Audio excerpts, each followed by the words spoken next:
The Great Hall of the Galactic Council was the largest room Park Yuna had ever seen. It stretched upward like a cathedral made of light, with floating platforms holding representatives from 1,000 different worlds. Creatures of every shape watched her from above. Some had too many eyes, some had no eyes at all. Some looked like walking crystals. Others looked like clouds of gas held together by machines. Yuna stood alone on the central platform. She was a small woman with gray hair and tired eyes. She had been Earth's ambassador for 15 years. In all that time, she had never felt so small. "Please," she said, her voice carried by invisible speakers to every corner of the massive room. "The Devari have already destroyed 17 of our colonies. 40 million of our people are dead. We are asking for help." The silence that followed was worse than any rejection.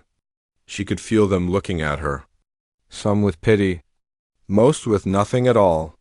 High Arbiter Malith floated down from his platform. He was a Valori, a being made of living crystal that caught the light in 1,000 colors. His people had ruled this part of the galaxy for longer than humans had existed. To him, humanity was barely worth noticing. "Ambassador Park," he said, his voice like wind through broken glass.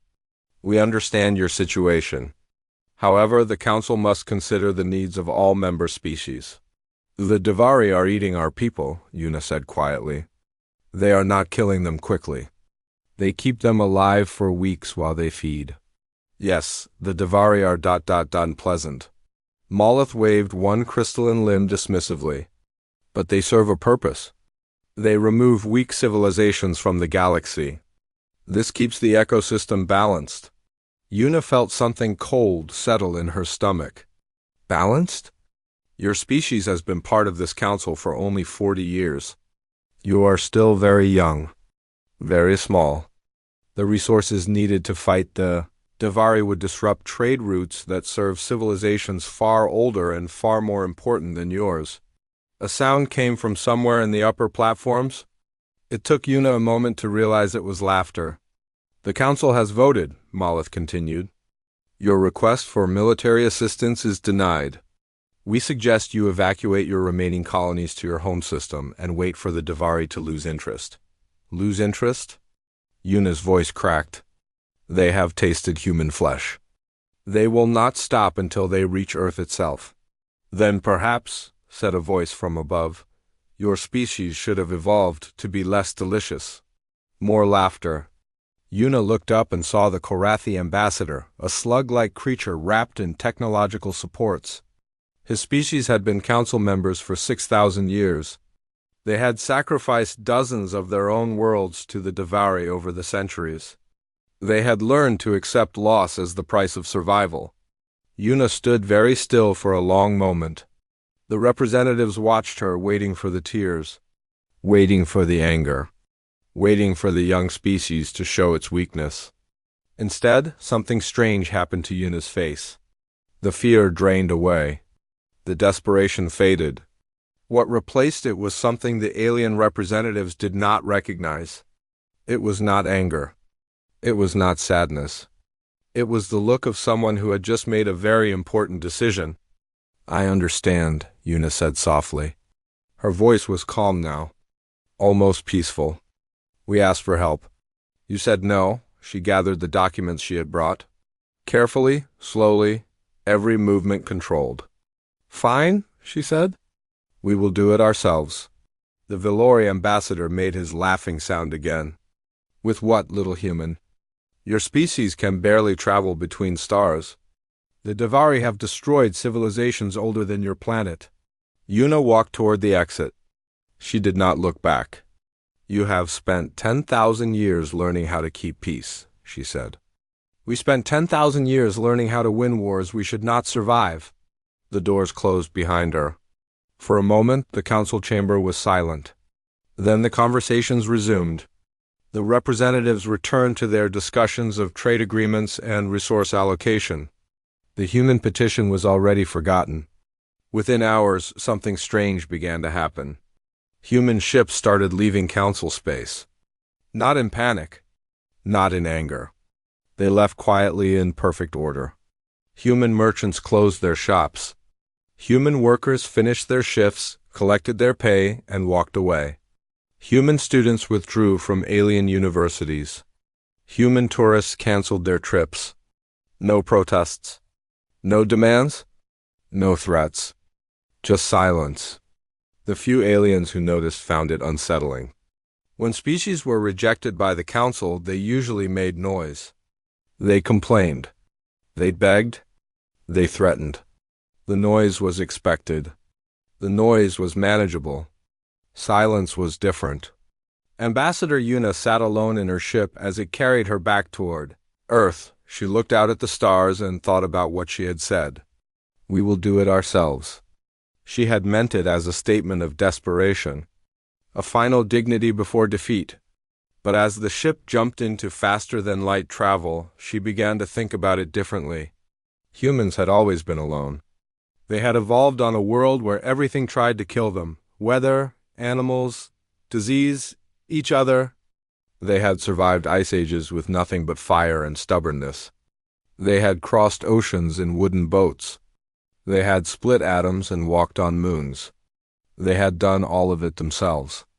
Maybe Yuna thought, maybe this was not the end of humanity's story. Maybe this was just the part where things got interesting. Back on Earth, in bunkers that officially did not exist, generals and scientists received the news they had been expecting for 40 years. The Council had abandoned humanity. The Devari were coming. The people in those bunkers did not panic. They did not despair. They smiled. And they began to unlock doors that had been sealed since the day humanity first made contact with alien life. The galaxy thought it knew what humans were: friendly, curious, weak. The galaxy was about to learn how wrong it had been. 6 months had passed since the Council rejected humanity. In that time, the galaxy had almost forgotten about the small species from the small planet at the edge of known space. There were more important things to worry about: trade deals, political marriages, the endless dance of civilizations that had been dancing for millennia. Captain Lee Taiho stood on the bridge of the Indomitable and watched Jupiter fill the view screen. The massive planet swirled with storms older than human civilization. In its shadow, hidden by radiation that blinded alien sensors, 47 ships waited in perfect formation. The Black Fleet. Taiho was a tall man with a scar running down the left side of his face. He had gotten it fighting pirates in the asteroid belt 15 years ago. Back then, humanity had pretended to be peaceful. Back then, ships like the Indomitable had not existed. "All ships report ready, Captain," said Commander Choi Minji. She was young, barely 30, but her eyes had the hardness of someone who had seen too much. Her family had been on Colony 3 when the Devari came. She had watched the footage. She never talked about it. "Show me the weapon status," Taiho said. The display lit up with information that would have terrified any member of the Galactic Council. The Indomitable carried weapons that were specifically banned by 17 different treaties. Weapons that humanity had agreed never to build. Humanity had lied. For 40 years, while human diplomats smiled and signed agreements, human scientists had been doing something very different. They had taken apart every piece of alien technology they could find. They had studied it. They had learned from it. And then they had made it better. The Council species had evolved on gentle worlds. Worlds with stable climates and abundant food. They had developed technology slowly, carefully, always thinking about balance and sustainability. Their weapons were designed to threaten, not to destroy. Their shields were built to handle reasonable amounts of damage. Humans had evolved on Earth, a world where the weather could kill you, where animals could eat you, where diseases could wipe out millions in months. Humans had spent their entire existence fighting for survival against impossible odds. They did not build weapons to threaten. They built weapons to end fights. Permanently, the Indomitable's main guns were not elegant plasma cannons like the Council used. They were railguns that fired chunks of metal at a fraction of the speed of light. At those velocities, a piece of iron the size of a fist hit harder than a nuclear bomb.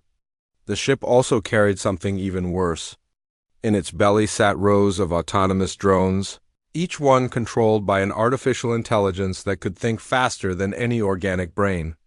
The Council had banned combat AI centuries ago. They considered it too dangerous, too unpredictable. Humans had built it anyway. "Captain," the sensor officer called out. "Davari hunting pack detected. 12 ships. They are heading for Colony 7. Taiho felt his hands tighten on the railing. Colony 7, 300,000 people, families, children, all of them waiting to be saved or waiting to die. How long until they reach the colony? 4 hours, sir. Taiho turned to face his crew. These were not the smiling diplomats the galaxy had come to know. These were warriors. Humanity had always had warriors. They had just learned to hide them. "For 40 years, Taiho said, his voice carrying across the bridge, "we pretended to be harmless. We smiled, we bowed. We let them think we were weak." He paused. "That ends today." He opened a channel to all 47 ships. "Black Fleet, this is Captain Lee. Our people are in danger." The galaxy refused to help them, so we will help them ourselves. Today we show the universe what humanity really is. His voice hardened. Today, the hunters become the hunted. The Black Fleet moved out of Jupiter's shadow like a pack of wolves emerging from the darkness. They accelerated faster than any Council ship could match. Human engineers had not just copied alien engines, they had improved them. 3 hours later, the Davari hunting pack detected the approaching fleet. The Davari commander was confused. His species had hunted across the galaxy for thousands of years. They had consumed civilizations far more powerful than humanity. They had never seen anything like what was coming toward them. The human ships were ugly. No elegant curves. No beautiful designs. Just brutal angles and exposed weapons. They looked like they had been built for one purpose only.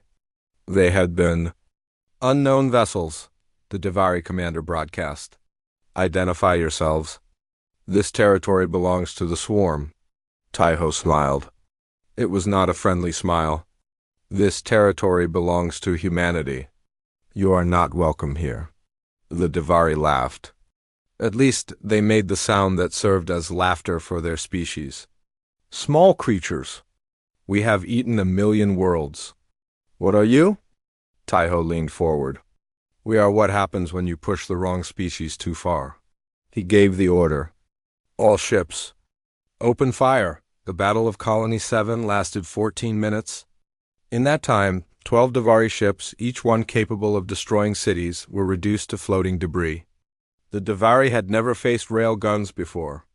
Their shields, designed to absorb energy weapons, shattered under the impact of solid projectiles moving at relativistic speeds.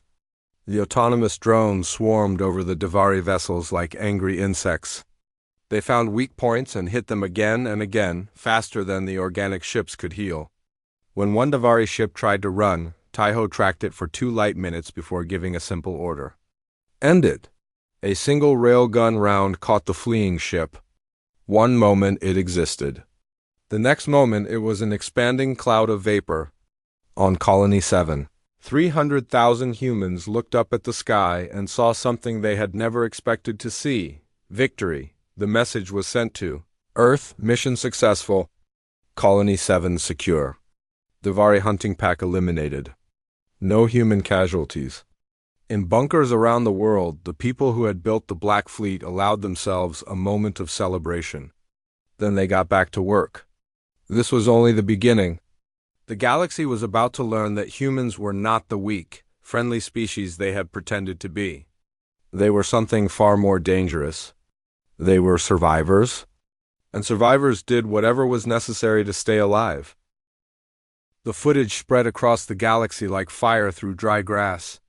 Someone had recorded the Battle of Colony 7, no one knew who. No one knew how. But within days, every species in known space had seen it. They watched 12 Davari ships, the most feared predators in the galaxy, torn apart in minutes by ugly human vessels using weapons that should not exist. The reactions varied. Some species felt hope for the first time in centuries. The Kalori, a small peaceful civilization that had paid tribute to the Davari for generations, watched the footage in stunned silence. Then they watched it again. And again. Other species felt something different. Something closer to fear. Dr. Kim Soo-jin sat in Captain Taiho's private office aboard the Indomitable. She was the fleet's chief tactical analyst, a small woman with glasses and a habit of speaking uncomfortable truths. "We have a problem," she said. Taiho poured himself a drink. Real whiskey, from Earth. He had been saving it for a special occasion. Destroying 12 Davari ships seemed special enough. We just won an impossible victory. What problem could we possibly have? Soo-jin placed a datapad on his desk. The Davari were not just random raiders. They were the galaxy's apex predator.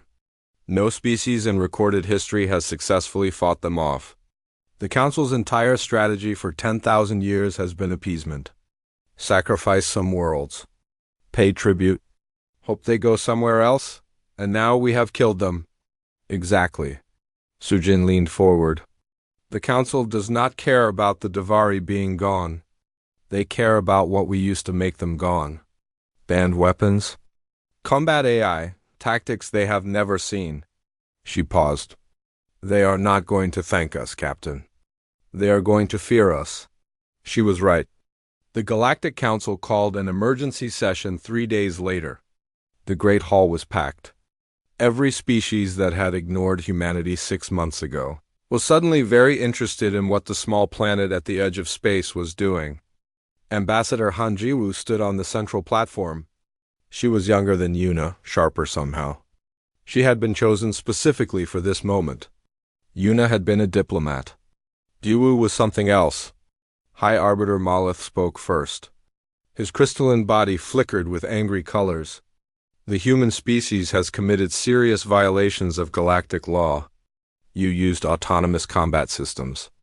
You deployed relativistic kinetic weapons. You ignored 17 articles of the Galactic Accords. Ji-woo smiled.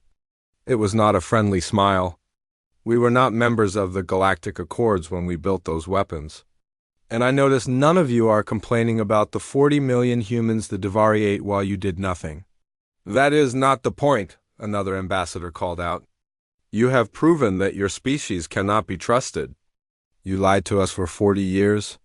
We did not lie. We simply did not tell you everything. Ji-woo shrugged. You never asked.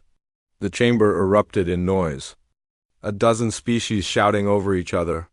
Accusations flying like weapons. Ji-woo waited until they exhausted themselves. Let me make something very clear, she said, her voice cutting through the chaos. 6 months ago, we came to this chamber and begged for help. You laughed at us. You told us that our lives did not matter.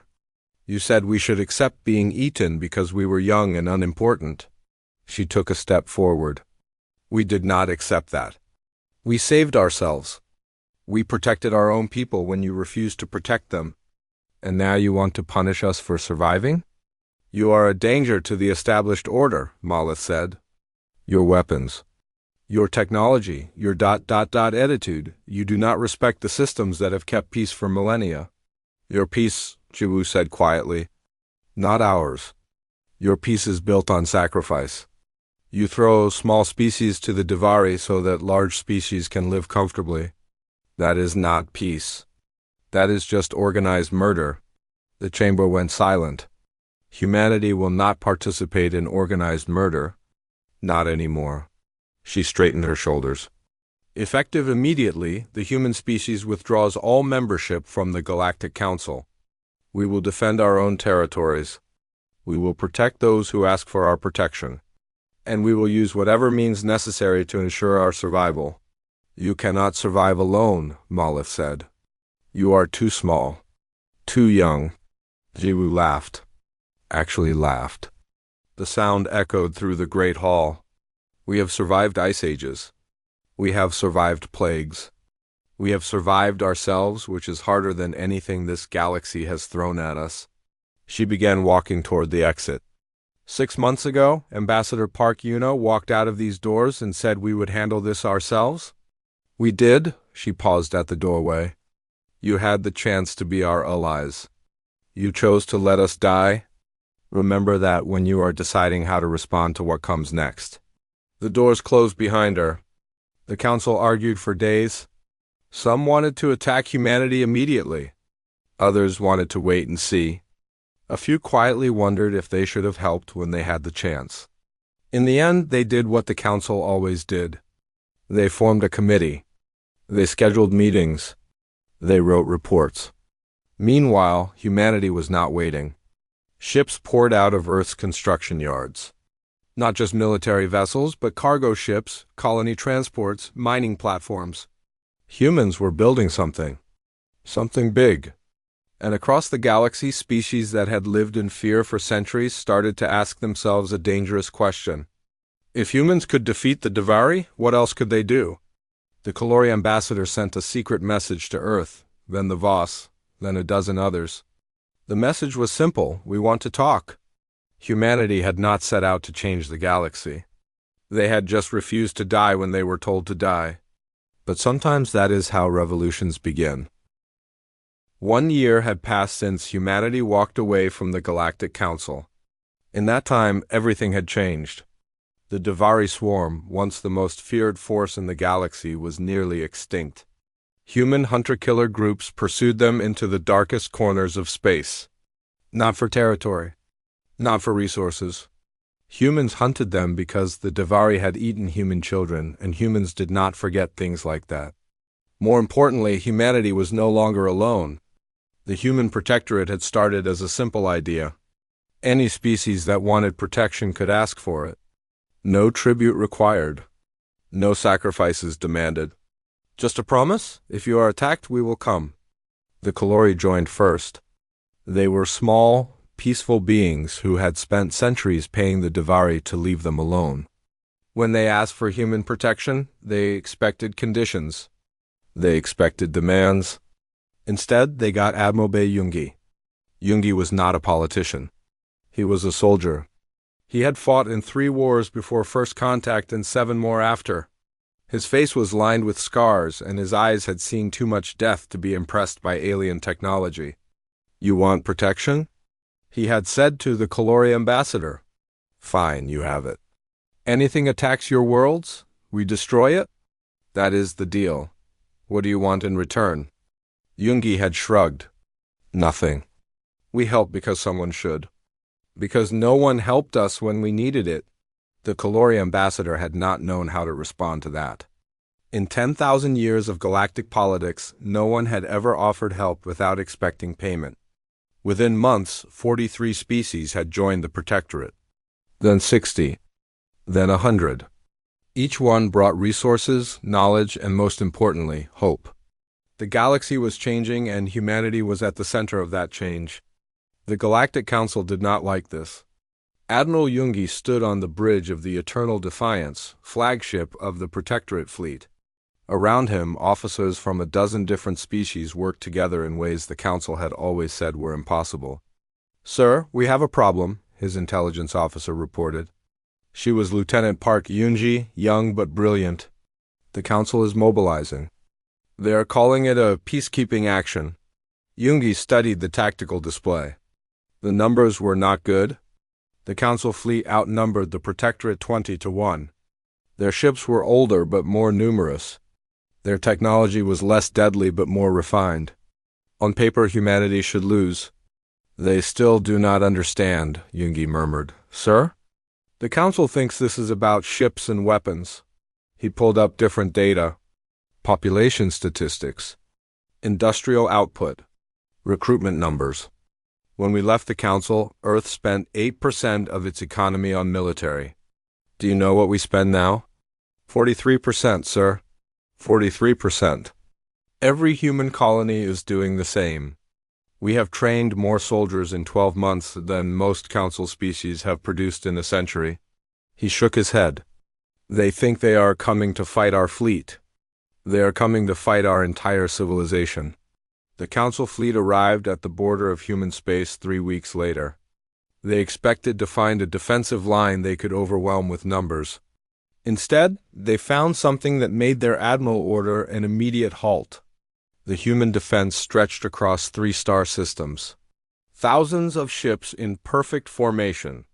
Behind them, visible even from this distance, construction yards were building more ships. The rate of production was impossible. No species built this fast. Humans did. Admiral Song Hannah commanded the defense line. She was small, barely tall enough to meet military height requirements. But her voice carried across every frequency, calm and clear. Council fleet, you are approaching Protectorate space.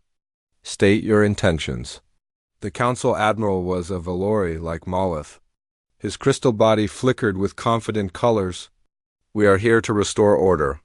Your species has violated galactic law. You will stand down and accept Council authority. Hannah smiled. It was the kind of smile that made the alien commander suddenly less confident. We will not. You cannot win this fight. We outnumber you 20-1. You outnumber our current fleet 20-1, Hannah agreed. But you are not fighting our fleet. You are fighting humanity. And humanity does not surrender. She leaned toward the camera. Let me explain something your species has never understood. When we fight, we do not stop.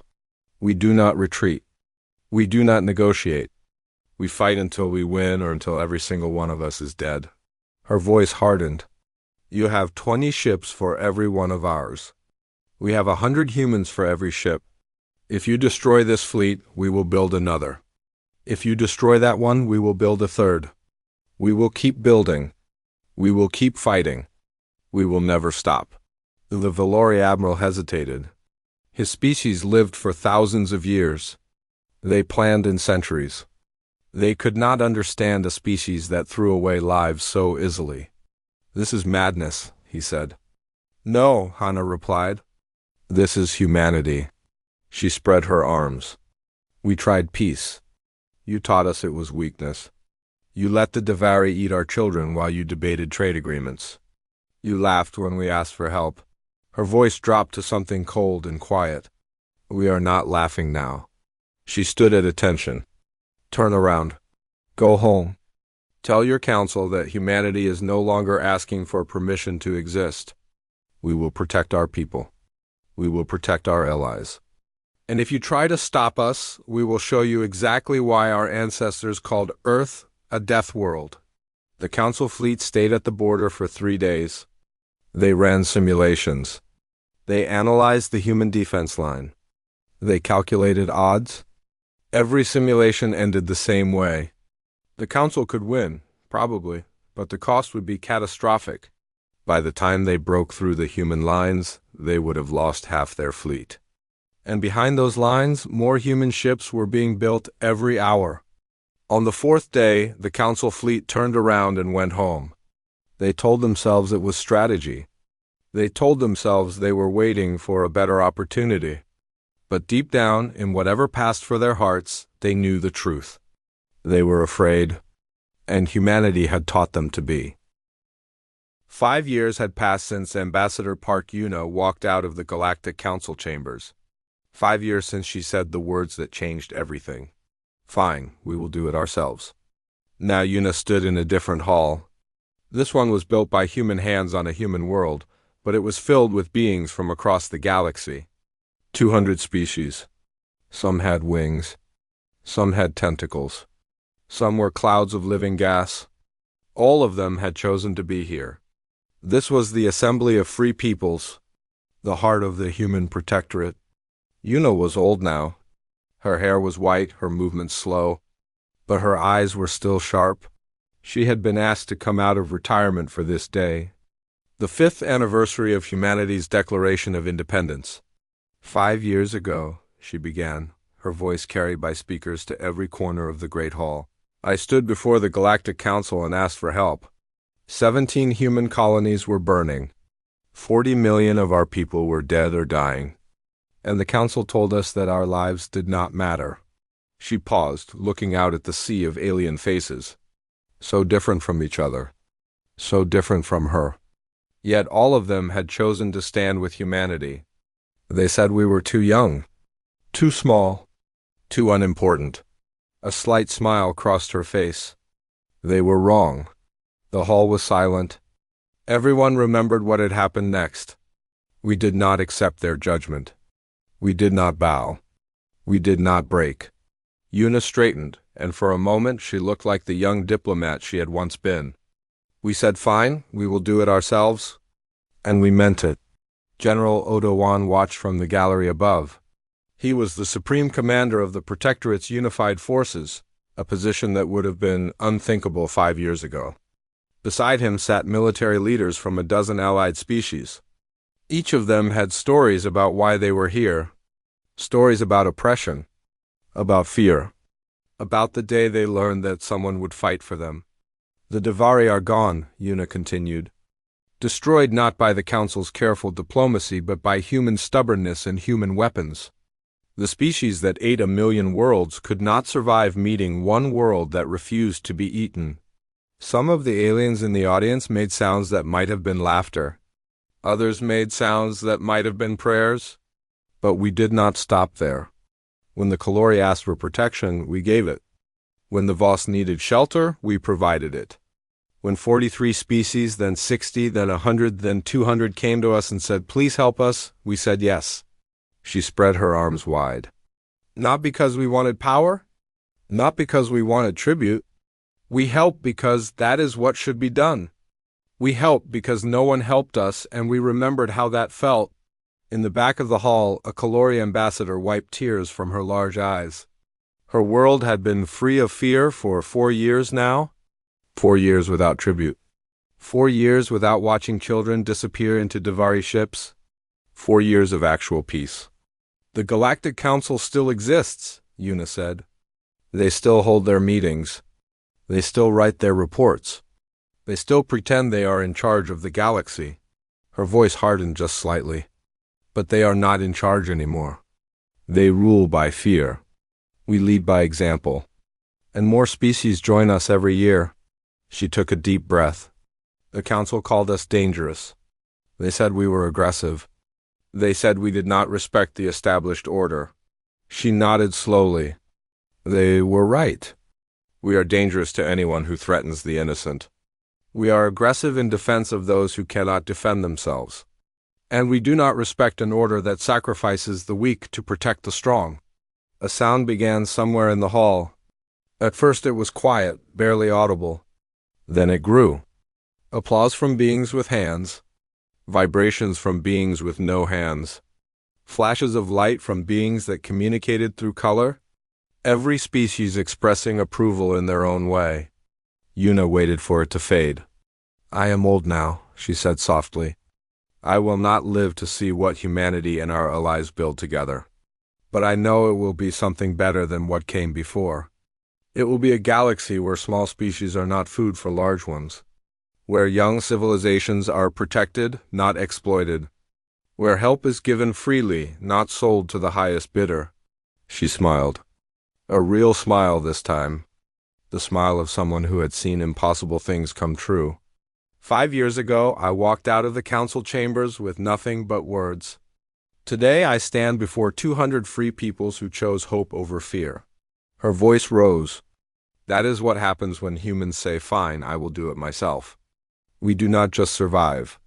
We build something worth surviving for. The hall erupted in sound and light and movement. 200 species celebrating together. The universe had never seen anything like it. General Dowan looked down at the celebration and allowed himself a small smile. They had come so far. There was still so far to go. The council was weakened but not gone. Other threats waited in the dark spaces between stars. The galaxy was vast and full of dangers. But humanity was no longer alone. And together with their allies, they would face whatever came next. That evening, Una stood on a balcony overlooking the celebration. The stars were bright above her. Somewhere out there, human ships patrolled the borders. Human soldiers trained with alien comrades.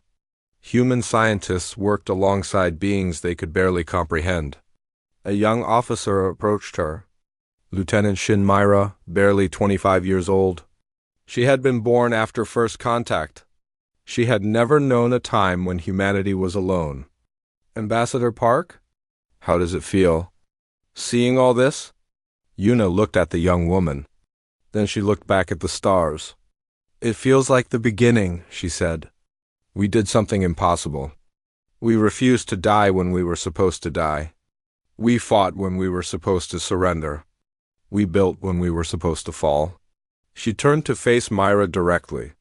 Now it is your turn. Take what we started and make it better. Protect the ones who need protecting. Help the ones who need help.